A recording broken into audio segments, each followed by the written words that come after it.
the Lord's Day observance.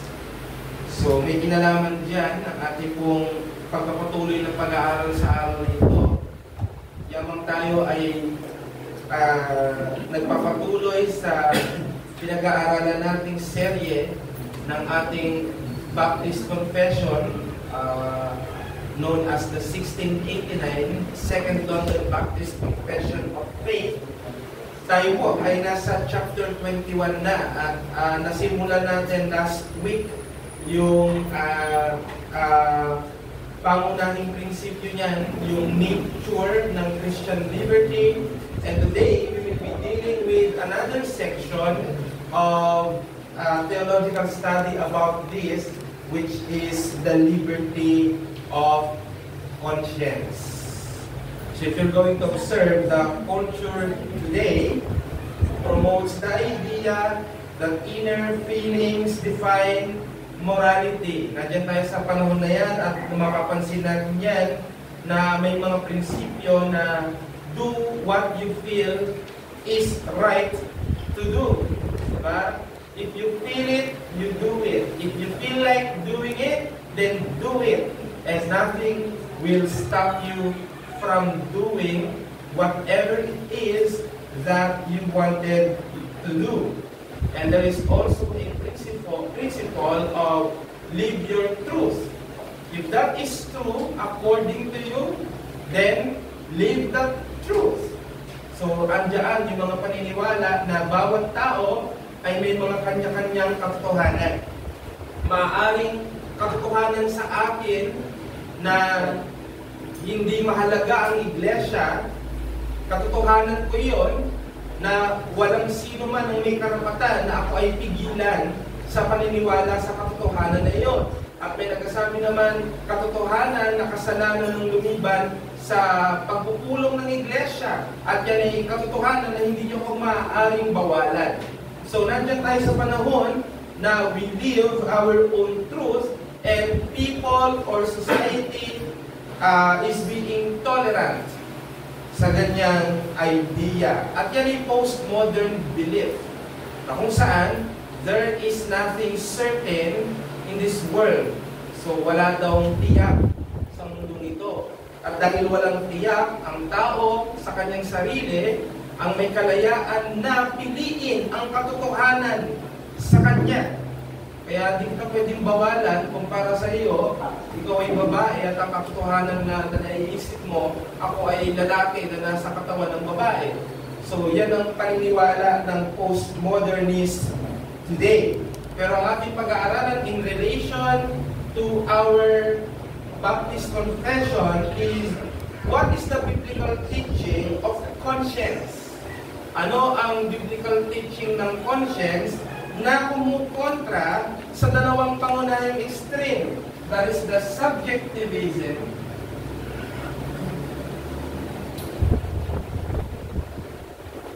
and what we call relativism or moral relativism. Dagdagan natin maraming klase ng moral.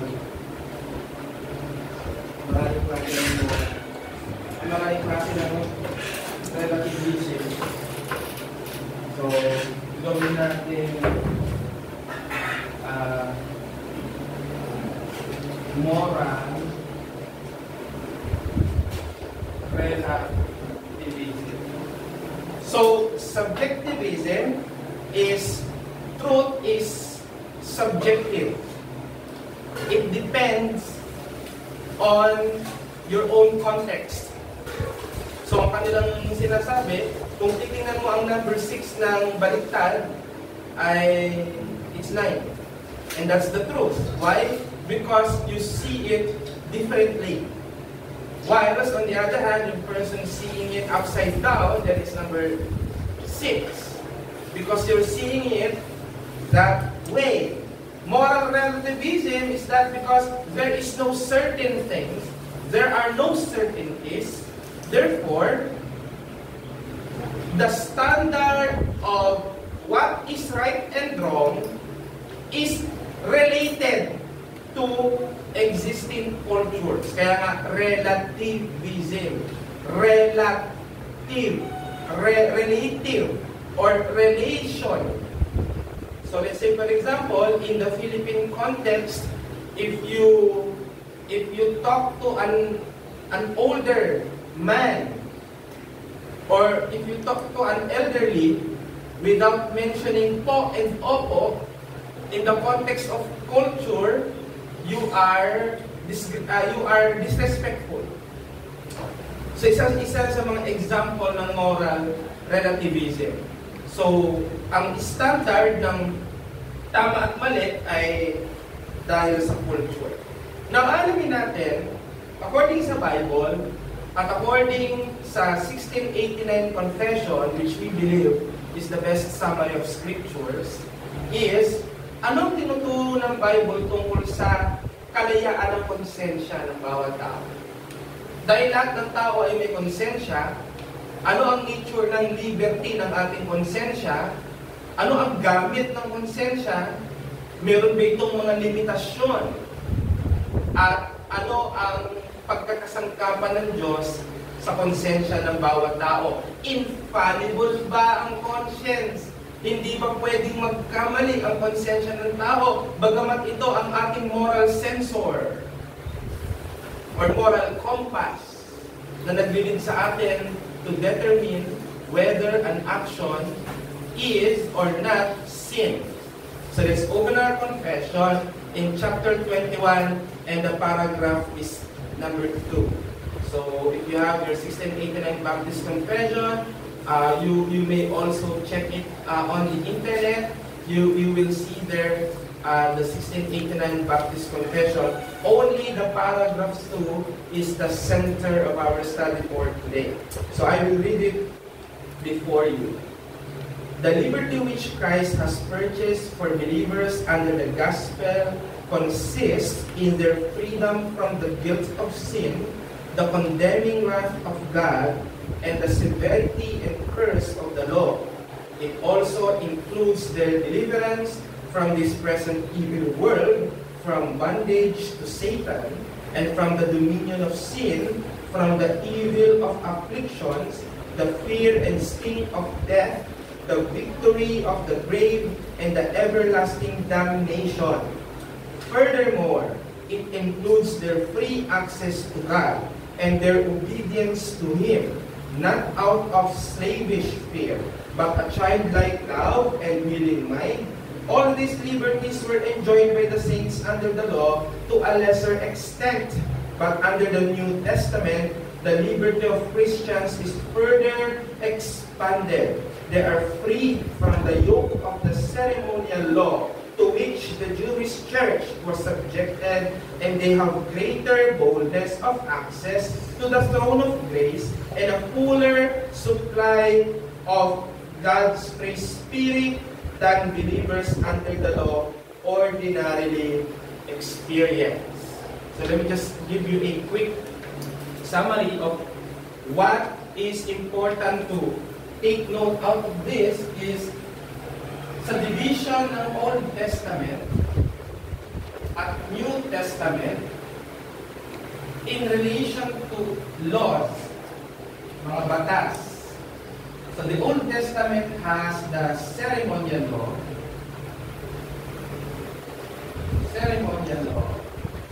which has been implemented since the Mosaic Covenant, yung Aaronic priesthood, yung laws of Levites. So those are the ceremonial law. Burnt offerings, entrance into the Holy of Holies, all of such were part of ceremonial law. And we also have the judicial or civil law.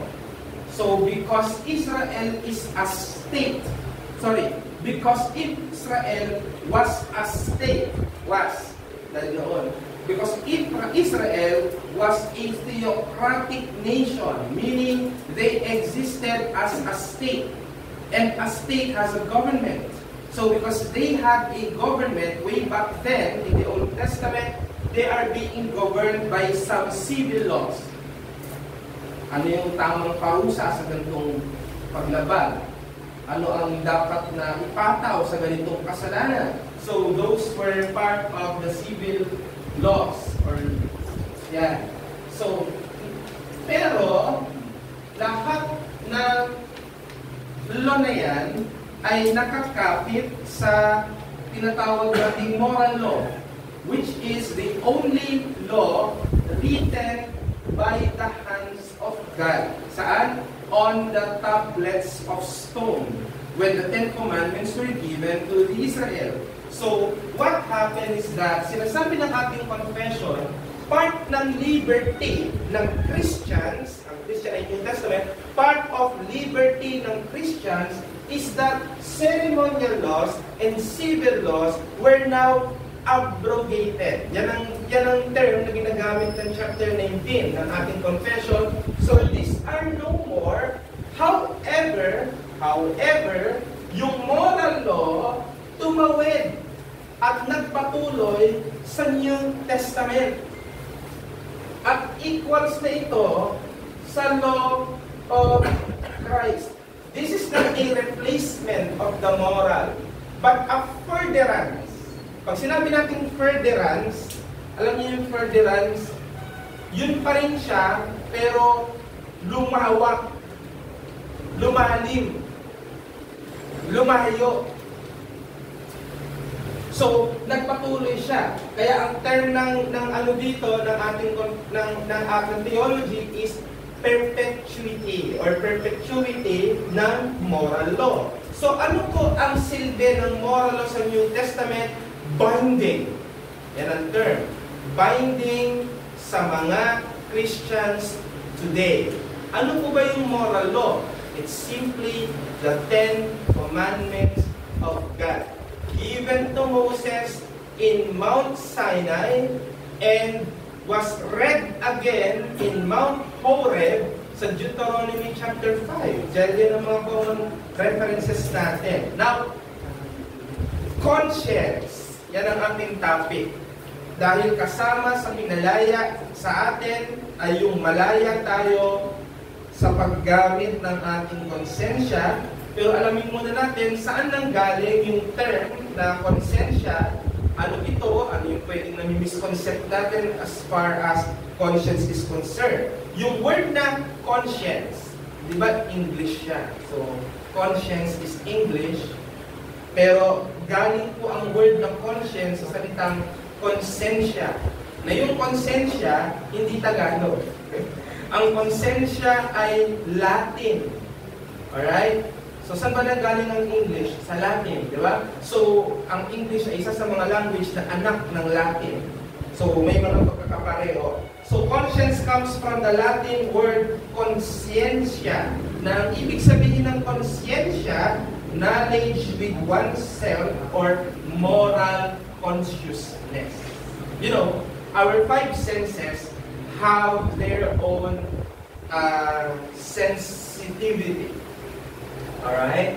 So when you touch the surface of a kettle na nakasalang sa kalan, you would know that it's hot. And you would immediately withdraw your hand touching that surface. Pero walang sense sa 5 senses na nakapagsasabi whether an action, morally speaking, is right and wrong.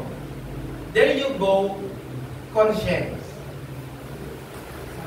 Let's say for example, tama ba na sabihin ko sa taong ito na salbahan siya? So that's a matter of conscience. Hindi yan masusukat ng 5 senses. Yung mata mo ba, pag tinignan mo siya, masasabi ba ng pangingin mo kung magiging okay siya after you say it? Hindi yan ang sasagot. Ang sasagot dyan is yung inner consciousness. Yung mismong consciousness ng iyong personality. Yan ang Latin word ng konsyensya. Yung iyong awareness sa mga usaping moral.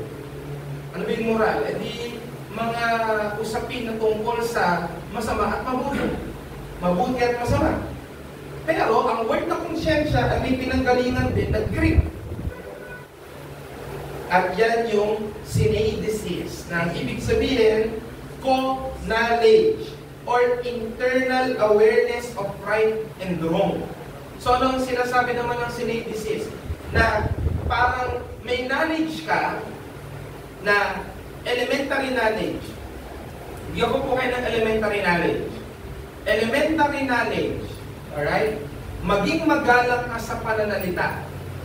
Yan ay elementary knowledge. Now, on how you are going to execute it, paano mo na siya gagawin? May tanong ka na necessary ba talaga magpopo ako? Hindi ba ako magalang kapag tinawag ko siyang Mr. Santos? Kailangan ba talaga magpo ako at magpopo? Co-knowledge. Ano ibig sabihin? Hindi yan masasagot. Basta-basta ng iyong observation. Because your internal consciousness must be informed. Alisin natin yan. Alisin tayo dyan. Paano naman ginagamit ang conscience sa Bible? Ayan. So, nakita na natin saan ang pinanggalingan ng etymology. Second, alamin natin ang biblical use of conscience.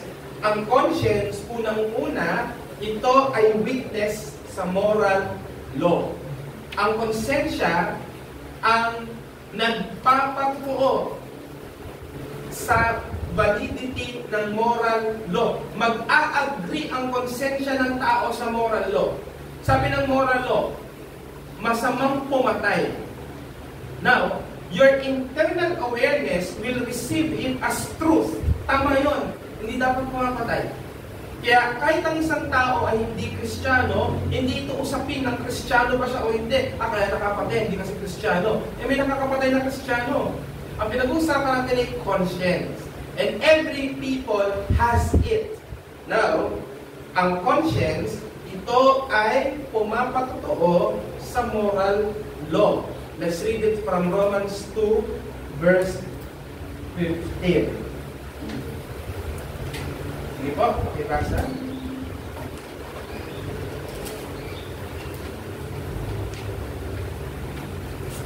Romans 2:15, they show that the word of the law is written on their hearts, while their conscience also bear witness, and their conflicting thoughts are accused, or even excuse them. Take note that Apostle Paul were referring to non-believers. He was referring to pagans. And yet, sabi niya, walang excuse sila kahit hindi sila informed na may 10 Commandments because their conscience bears witness to it. Alam niyo, ang 10 Commandments ay universal law. Kaya nga lahat ng batas, kahit magkakaibang bansa, may mga batas na masamang pumatay. Punta ka ng Switzerland, bawal pumatay. Punta ka ng kahit dun sa mga lugar ng Muslim na may gobyerno.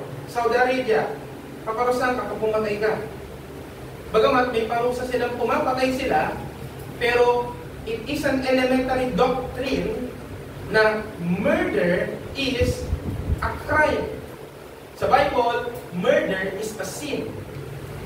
Di ba? Kaya, dyan natin makikita na lahat ng tao meron ito. Kahit Gentiles or unbelievers may conscience na nagpapatotoo sa batas ng Diyos that this is existing. Now, another thing to note as far as the Bible is concerned, bagamat ang konsensya ang nagdidikta, nagsasabi ng masama at mali, pero hindi ito ligtas sa paghina. Ang konsensya ay pwedeng humina at pwedeng madumisan. Alright? Pwedeng maghina at pwedeng madumisan. Makikita natin sa 1 Corinthians chapter 8, verse 7. Makibasa po.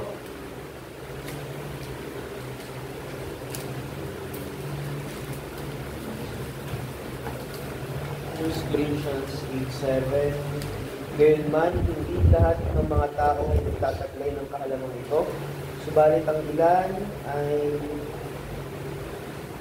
ilan na hanggang ngayon ay namihasa sa Diyos-Diyosan ay kumakain na parang isang bagay na hinihain sa Diyos-Diyosan at ang kanilang muli palibhasa'y manhina ay nagtutulusan. Ano, ang ganda sa Mou Tagalog at sige, sabi dito, not all possess this knowledge, but some, may mga tao daw, dahil sa kanilang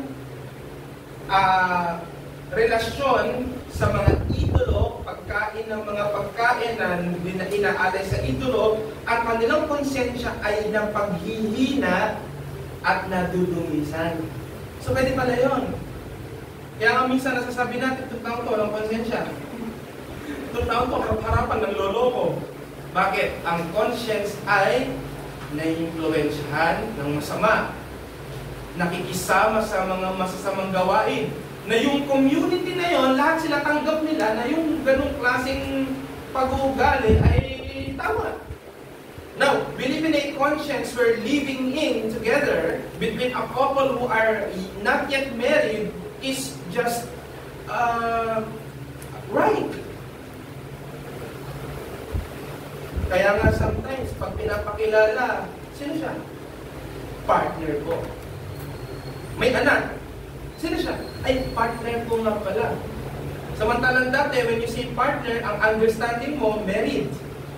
But ngayon, you can say partner kasi may bumuna kayo ng pamilya without covenant of marriage, but you cannot say husband or wife kasi nga, pang-married lang yun.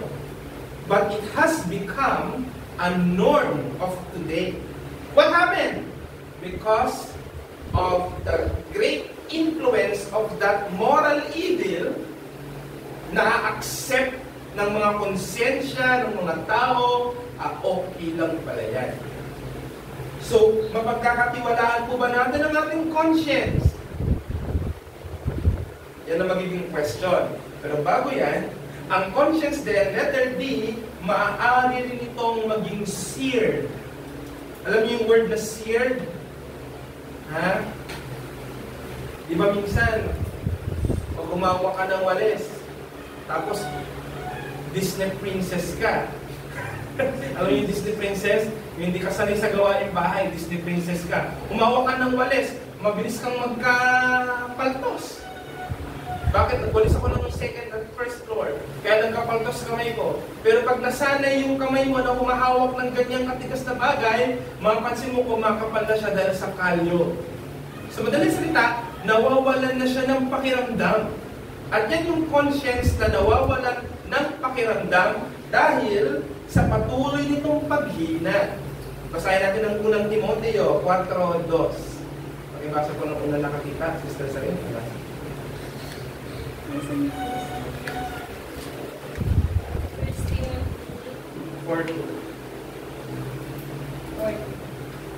First Timothy 4:2, through the insincerity of liars whose conscience are seared.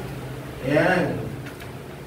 Through the insincerity of liars whose consciences are seared. May mga ang pagsisinungaling ay lubos-lubog sa lantar-lantaran. Alam niyo yan, nahuli na, matibay na yung ebidensya, talagang pagharap sa TV, kasi nungalingan pa rin yung sasabihin. Di ba? Magbukas kayo ng balita, ganyan. So, sila ang example ng mga seared ang conscience. So, mga repeated sin, mga nauulit na kasalanan na napapatigas niya ang konsensya. Kaya may tao po talaga mga kapatid, no, ayon sa Biblia, di na tinatablan ng konsensya. Minsan magagalit ka, magtatanong ka ba, wala ka na ba talagang konsensya? Theologically speaking, is your conscience really seared? Gano'n na ba kadalas yung kasalanan niya at naisip mong hindi niya dapat ikumpisal? Yan ang masama mga kapatid. Hindi mo na nakikita ang ginagawa natin na masama na kailangan pang ikumpisal. At isa pang gamit ng konsensya ayon sa Biblia, tinatawag ang tao sa pagsunod. Yan. Kapag ang conscience mo well-informed, well-taught, hindi corrupted, hindi seared, hindi weakened, napapalakas lalo ng Word of God, ginagamit ng Diyos ang conscience dahil yan ang uudyok sa'yo na sumunod. Diba? Kunyari, Sunday. You are informed by the Bible and by your Bible teachers that going to church is what is right to do on Sunday. Ha? Di ba yan ang sabi ng Bible? Yan din ang sabi ng mga pastors at ng mga brothers. So, dahil well-informed ang conscience mo, your conscience will speak to you kapag may isip kang masyadong nakakatamad ngayon, umuulan. Anong gagawin ng conscience mo? Hey, it is a right thing to do to go to church. Yung ulan yan, hindi ka mamamatay dyan. Well, hindi ko sinasabi na yung bumabagyo na, yung parang yung lumilipad na yung mga bubong at sasabihin pa rin ng konsensyon mo. Pagka nanatili ka sa bahay, hindi ka mananampalataya. Hindi ganun ang konsensya. Yan naman yung konsensya na uninformed.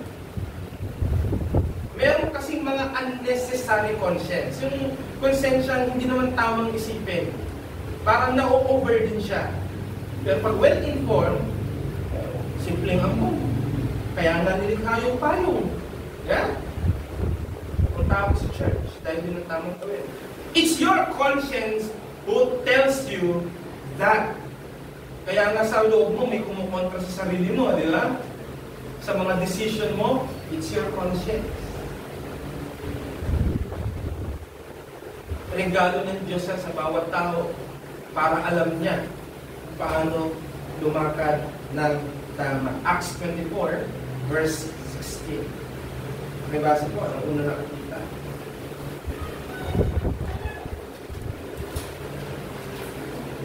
Acts 24, verse 16. So I always take pains to have a clear conscience toward both God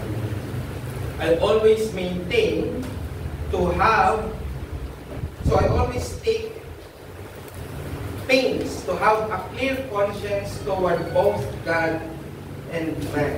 Kaya usapin ito ng conscience. Nadala niyo si Paul sa harap ni Agrippa, Felix. Sabi pa nga sa kanya ni Agrippa, "Thou almost persuadest me to be a Christian." Tawanan sila. Dahil si Agrippa, nakukuha niya yung point ni Paul. Naniniwala siya kay Paul, sa Diyos ni Paul. At sabi niya, ikaw ba, hindi kahit mo ko maging Christian, ano? Ano ang sabi ni Paul? Isang masakit sa kanya, kumbaga, hindi yung masakit na masakit gawin, yung parang mahirap gawin. Ibig sabihin, isa sa mga hindi niya matiis ay yung sumunod sa dikta ng malinis. Sometimes may pandadaya mga kapatid, no? Kinokonsensya ka, hindi naman ka-konsensya. Ang tawag doon? Gaslighting. Huwag kayo maging gaslighter, ha? Mga kapatid, pangit na attitude yun. Minsan, inggit ka lang sa kapwa, kaya ka nag-gaslight. Yung kinokonsensya mo sa bagay, hindi naman dapat ikakonsensya. May mga ganyan eh. At sana hindi tayo bahagi ng ganyan gawain. So nakita natin, ang biblical usage. Now, ibigay natin ang point out of it. Ang conscience, therefore, mga kapatid, regalo ng Diyos, the faculty sa bawat tao para makapagpatotoo sa batas ng Diyos at dapat itong ma-inform ng Scripture para mag-function correctly. Ganyan kasi ang pagkakagamit niya. Diba? Para smooth ang operation ng conscience sa tao, it must be fed. It must be fully taught. Alright?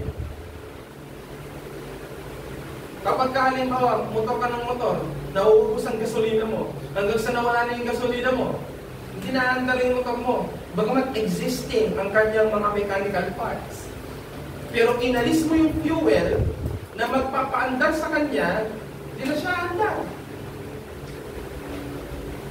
Tama naman, Engineer Ramirez, no? Pag wala ng gasolina, ang kahit anong makina, hindi na siya andar.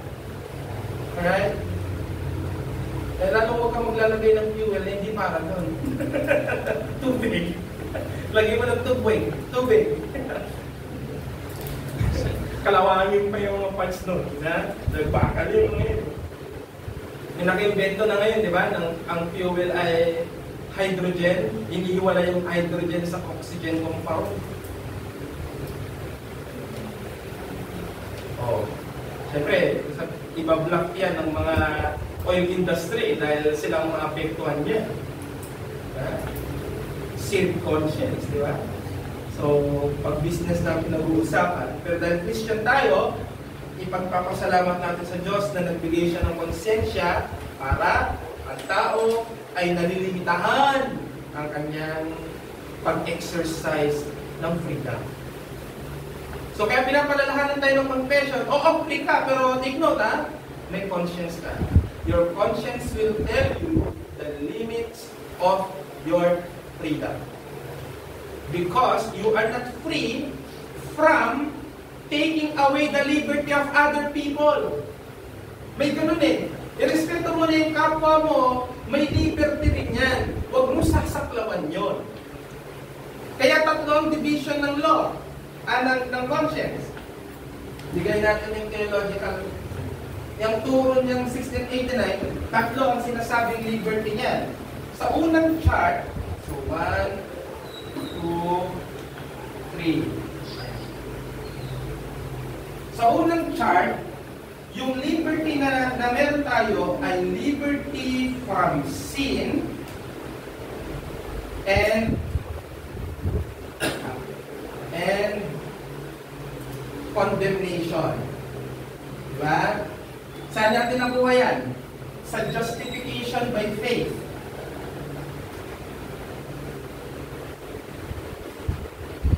Yan ang most precious liberty na walang sala ka sa tanikala ng pagkamakasalanan.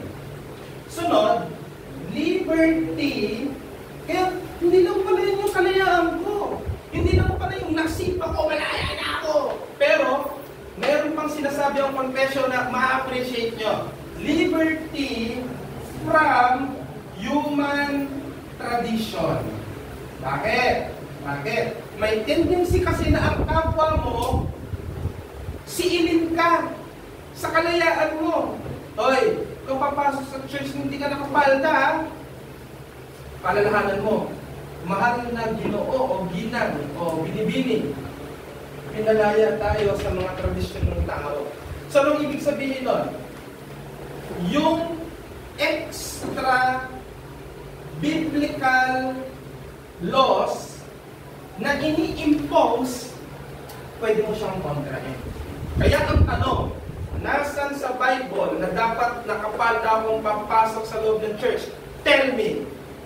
Pag wala, you have no authority towards me. To tell me what to wear. Tama naman, di ba? May liberty tayo from human tradition and meron din tayong liberty.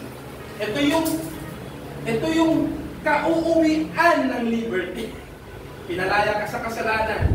Pinalaya ako sa mga maling tradisyon ng tao. Kaya, may liberty ka sa tamang worship. At ano yun? Regulative principle. Meron kang kalayaan mag-worship kasi pinalaya ka sa kasalanan at pinalaya ka sa human tradition. Therefore, you will go to scriptures to see God's regulation or way of worship. God's prescribed worship.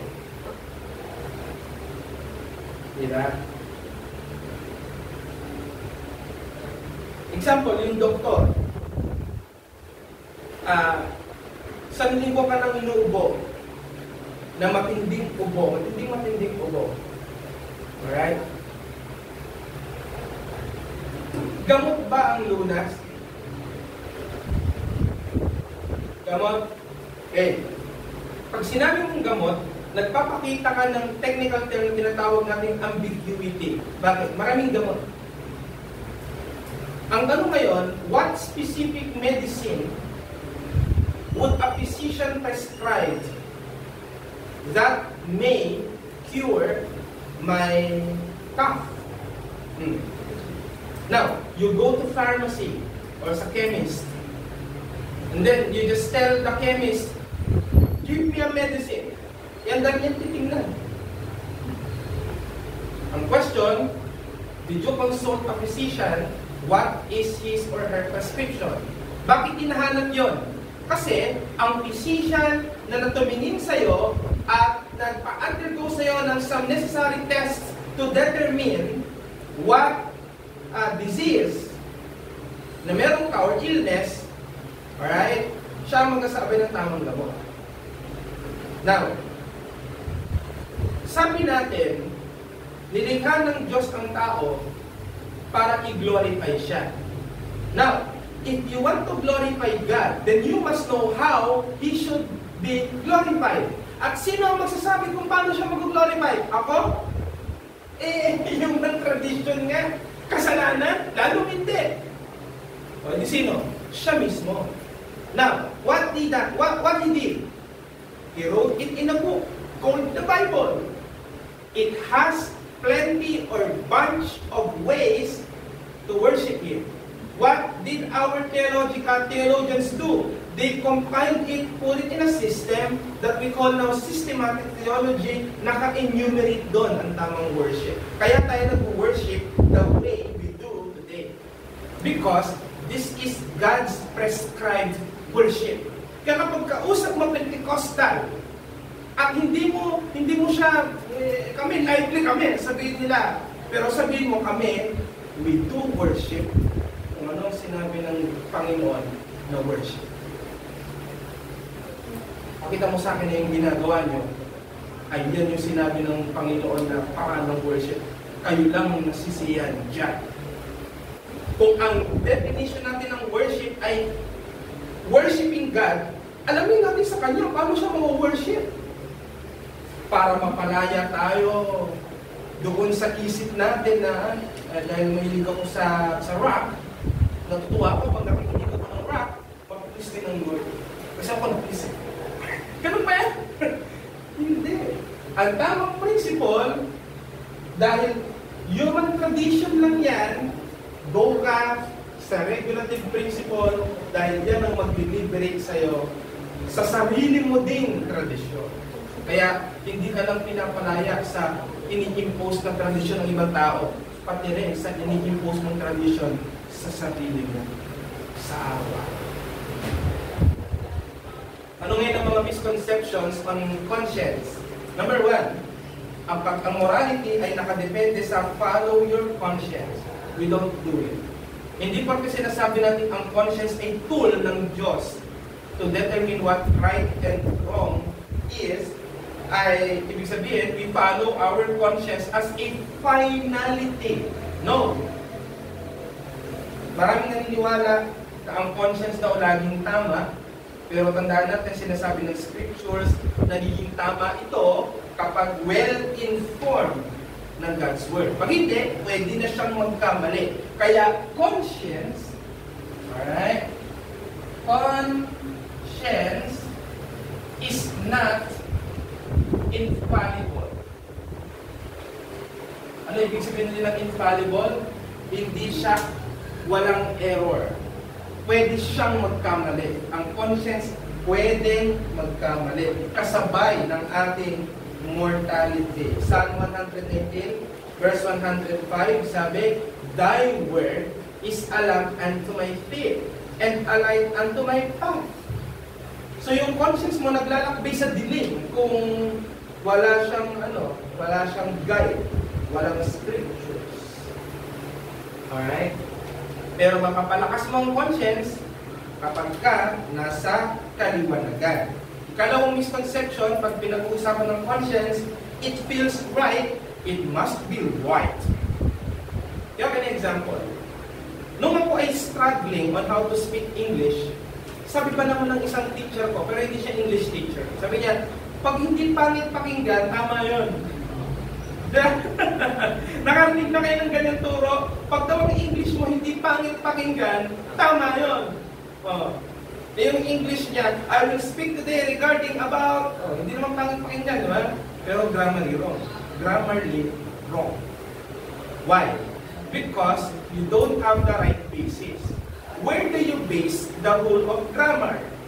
Not on how it sounds, but what is right according to its speakers. May mga speaker yan At dyan ang gagaling din yung mga maniniwala na dahil mukha namang hindi masama, edi tama. Di ba? Mukha namang hindi masama, kaya tama. Hindi naman mukha masamang ilipat yung punta sa National Treasury. May batas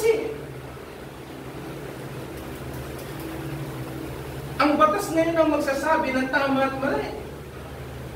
Kaya pag minsan nagkakaroon ng crisis sa government, pinapa-eksena ang Supreme Court dahil ang Supreme Court ang magsasabi, sila ang may bibig na magsasabi, tama ba yung ginawa nyo o hindi?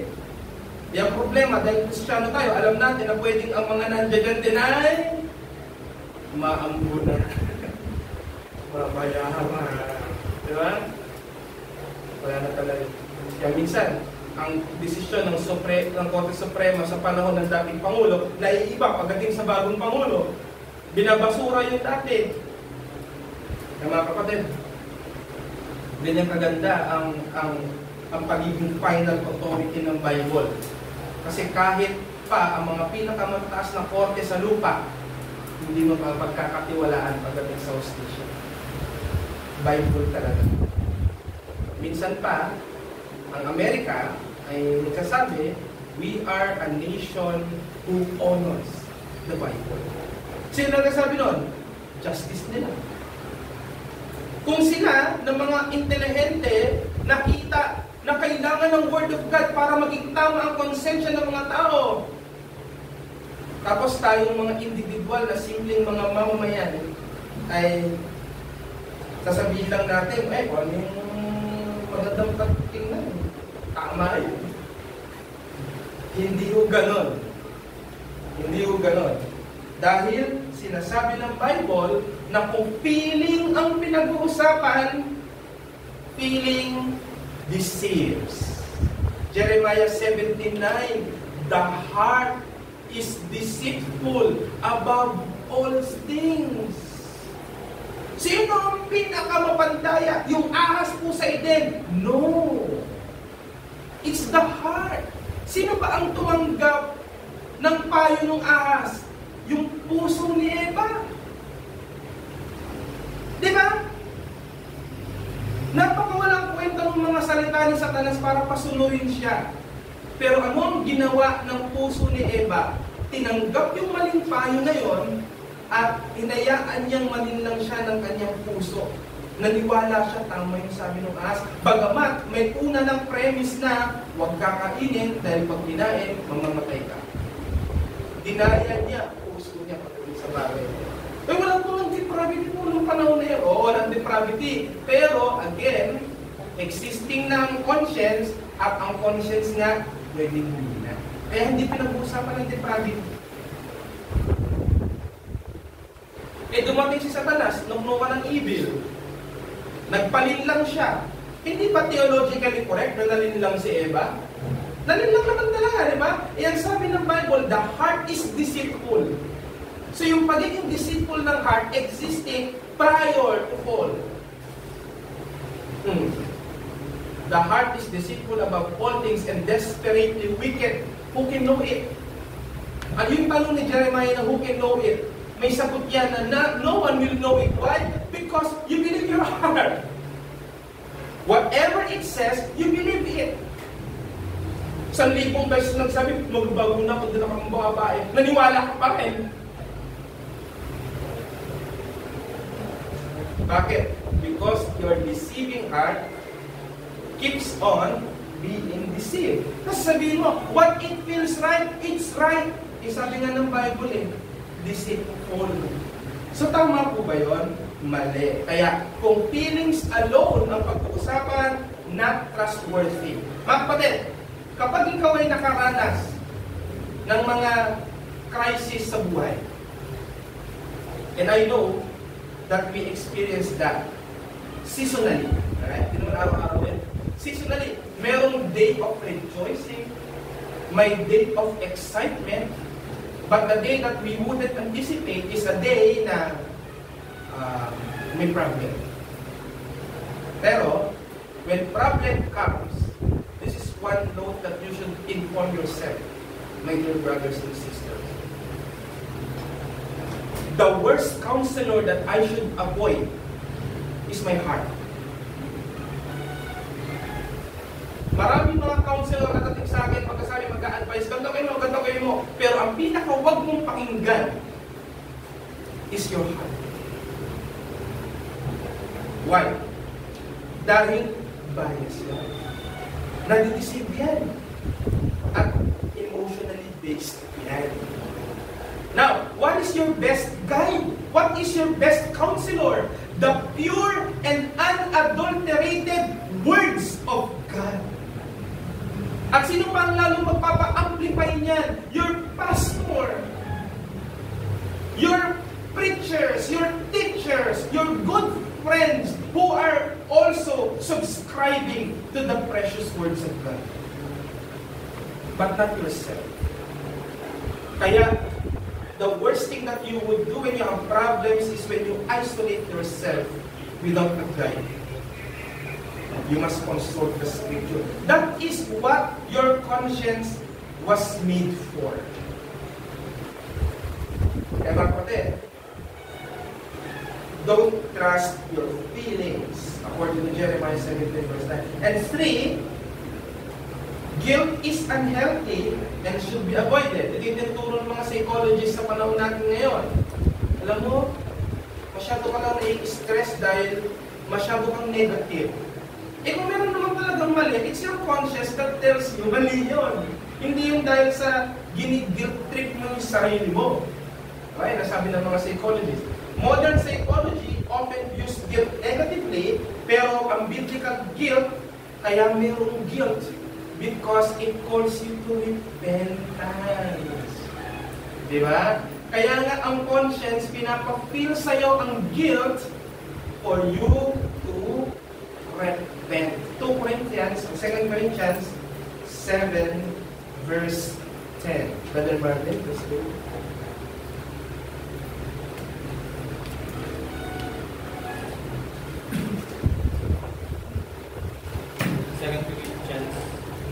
Chapter 7, verse 10. For godly grief produces a repentance that leads to salvation without regret, whereas worldly grief produces death. Ayun o, inform ang conscience mo. May alam sa Bible ang conscience mo. Ngayon, ang conscience, na-detect niya, may ginawa kang kasalanan. Now, your conscience gives you guilt. Binibigyan ka ngayon ng guilt. Now, yung guilt na yun, hindi yung negative na bagay na kung isipin kasi, pinapera mo yung sarili mo, wala namang nangaano sa'yo, ikaw, guilt trip mo yung sarili mo. Pero, legit po yun. Why? Because it calls you to repent. Ngayon, yung guilty feeling, nawawala kapag tinama mo na. Diba? Nag-repent ka na, you corrected the way, your way of life, you uphold God's law, may mambubulabog pa sa konsensya mo? Wala na. Magkakaroon ka ngayon ng mga masasarap na tulog. One of the best things that you will have in a day is when you have a good night sleep. Kailan po kasi hindi masakit tulog. Pero pag nag-iwan ka ng problema sa araw na yon na unsolved, you will carry it on. Unang dilat pa lang ng mata mo sa umaga, yung kagad na sisira ng araw mo. Sabi na to ni Libayan, magtulog ng mahimbing dahil ang natutulog ng mahimbing ang laging nananalo. Anong ibig sabihin niya doon? Konsensya. Pag clear ang conscience mo, magkakaroon ka ng totoong tapang. Di ba? May mga tao, hindi naman talaga normal na matapang, pero pag kinontra mo yung konsensya niya, na alam niya yung konsensya niya yung tama, magre-react yan. Magre-react yan. Di tama yan. Di tama yan. Mayari, may pupunta dito. Mababait kayo. Mababait kayo, di ba? May pupunta rito. Pupunta niyo sa pinto. Tigil niyan. Hindi dapat kayo gumagawa niyan. Hindi ba kayo magre-react nun? Magre-react kayo. Bakit? Konsensya nyo unang magre-receive niya. Yan, ganyan ang ganda mga kapatid ng konsensya. Ano ngayon ang presentasyon ng ating turo tungkol sa conscience? Una, ang conscience ay bigay ng Diyos bilang moral compass, pero hindi ito infallible. Yan yung sinasabi ko kanina. Ito ang nagpapatotoo sa law of God, pero pwede itong mamislead dahil sa kasalanan. At yan nga yung sinabi ni Paul, bagamat wala na silang excuse, alam nila na may Diyos, pero nagpapatuloy pa rin sa pagsamba sa Diyos-Diyosan, their conscience are seared. Ano ang point? Para ang konsensya ay maging malinis, para ang konsensya ay mag-function ng tama, dapat na-educate ng Scripture. Ano ang sabi ng Psalm 19:7? Okay, basa. Psalm number 19, verse 7.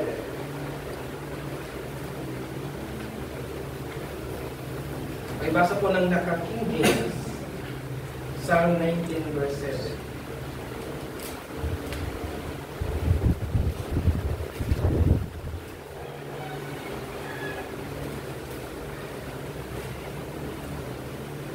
Sino po ang may King James? Psalm 19, verse 7.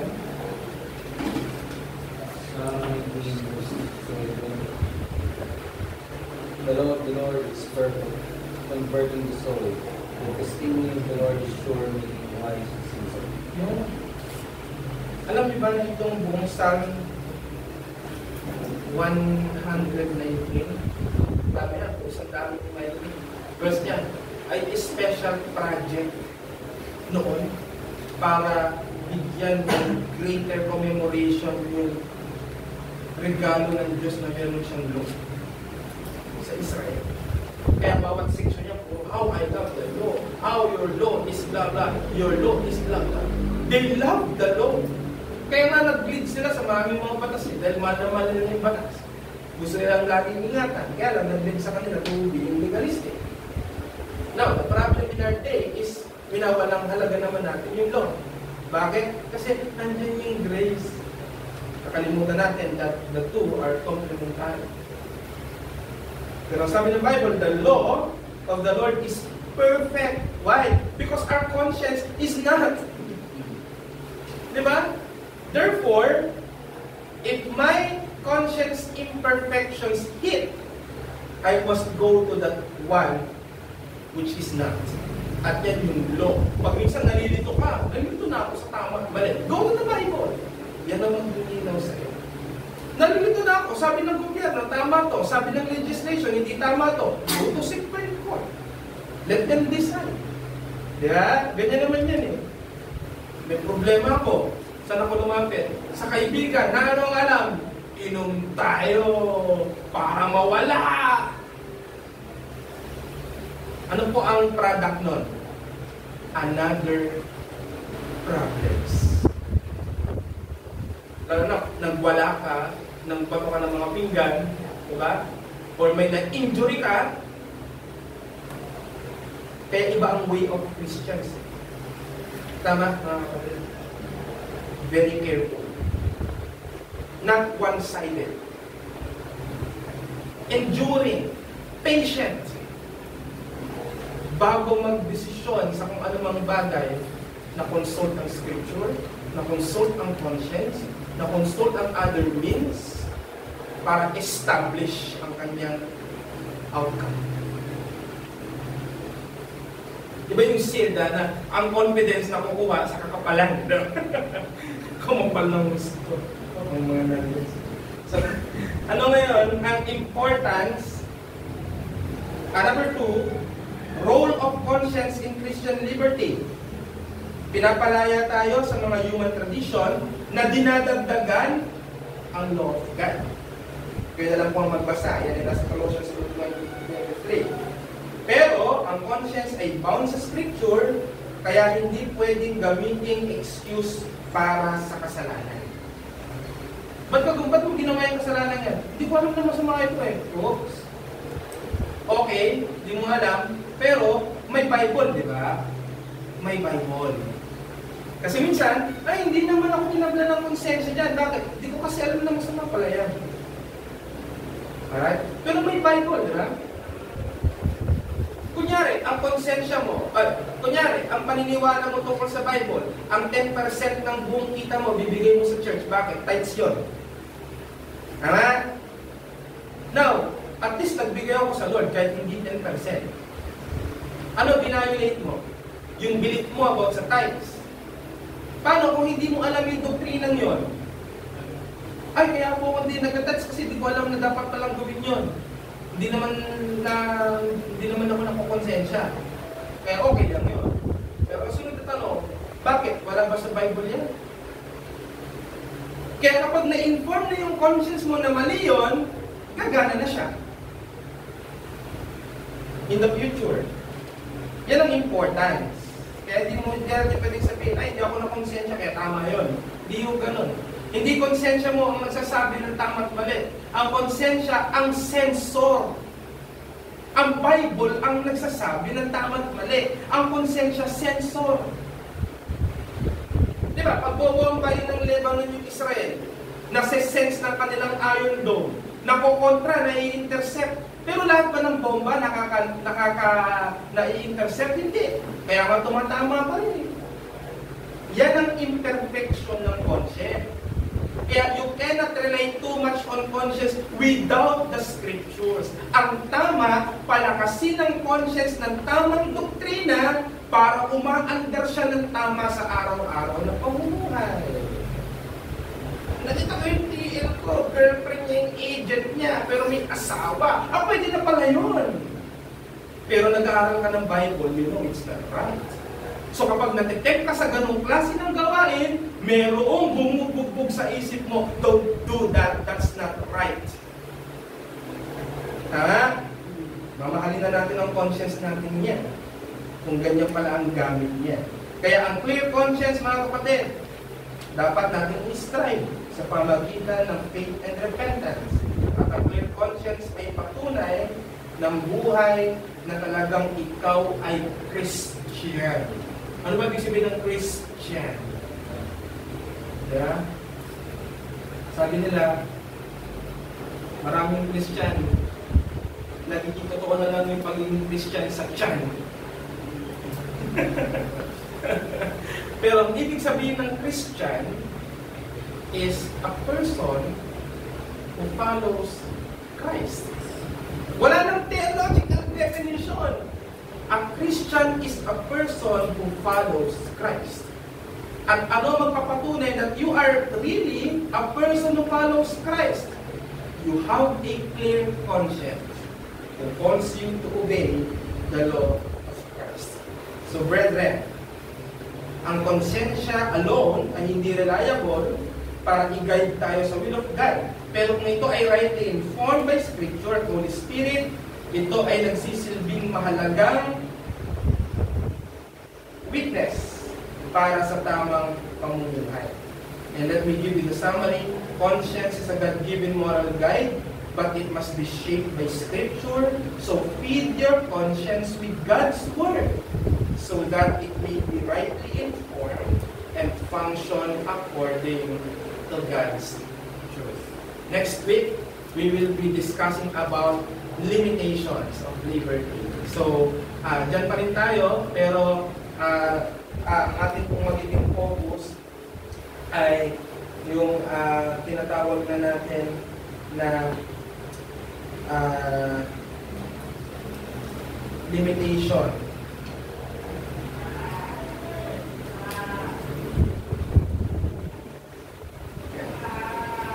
So that's, and I think that is the last part of liberty of conscience. liberty na aking discuss. Dahil short naman yung chapter na yun. Alright? Any question? Any question? Or point of clarification or point of addition in case na nakita nyo na merong information na dapat in relation sa liberty of conscience alone. Dahil yung mga limitations specifically natin pag-uusapan next Sunday. Right? But for today, what is your conscience saying? So, ayan. Kaya ang ganda na sabi ni Luther, my conscience is captive to the word of God. Yun ang nagbigay sa kanya ng tapang to go against Rome. Yan ang nagagawa ng conscience pag tama ang pagpapakain. Binibigyan ka ng hiram na tapang. Hiram na tapang galing sa Diyos. At tapang na talagang legit. May tapang kasi nagdadaan ka sa sigaw para magtakot ka di ba? Pero yung tapang na nanggagaling sa katotohanan, sabi nga ng principal, sa katotohanan tayo ay matapang, sa pag-ibig tayo ay mahinahon. Kaya pwede kang maging matapang nang mahinaw. Nang may sense of diplomacy. So that's one thing I think of sins that we should mortify, yung tawag dito, quarreling spirit, yung mapangaway. So, any question? Po, mga kapatid? By the way, the question ako with regards to liberty from human tradition. May connection din ba yan sa liberty natin sa mga human rules? Kumbaga, dahil ba pinalaya na tayo, meron pa tayong parang na, or parang gusto na natin, huwag na natin sundin yung authority dahil, halimbawa, sa Pilipinas, maraming maatis ng mga tao dahil ayaw nila sa pamamahala dito sa Pilipinas. Tapos, nakita natin mali yung ginagawa ng gobyerno. So, kumbaga, kung base sa konsensya ko, at din sa base, yung sabi nga natin sa college, is ng conscience natin is found sa scripture dapat, dahil yun nagdidikta ng right and wrong. And then nakikita natin mali yung pinapabutos ng gobyerno. O kung sino man ang authority sa atin, dapat pa rin ba natin silang sundin dahil labag nila sa konsensya ko, pero ruler sila. So, paano po yung mga yeah. So, yes, I believe na part siya ng liberty from human tradition. Alam natin na kinakancel na kagad natin yung idea that when we speak of liberties, freedom to do whatever we want to do. Kailangan pa rin natin mag-subject sa moral law of God at kailangan pa natin mag-subject sa human authorities dahil na sinasabi ng Romans 13 that they are servants of God for justice, for peace, and for rewarding the good, punishing the evil. So we are commanded by God to exercise submission to human authorities as part of our freedom. Hindi tayo free sa rule ng government. Pero free tayo from commands na nag-go against sa command ng Diyos. So doon tayo pwedeng hindi sumunod. Let's say for example,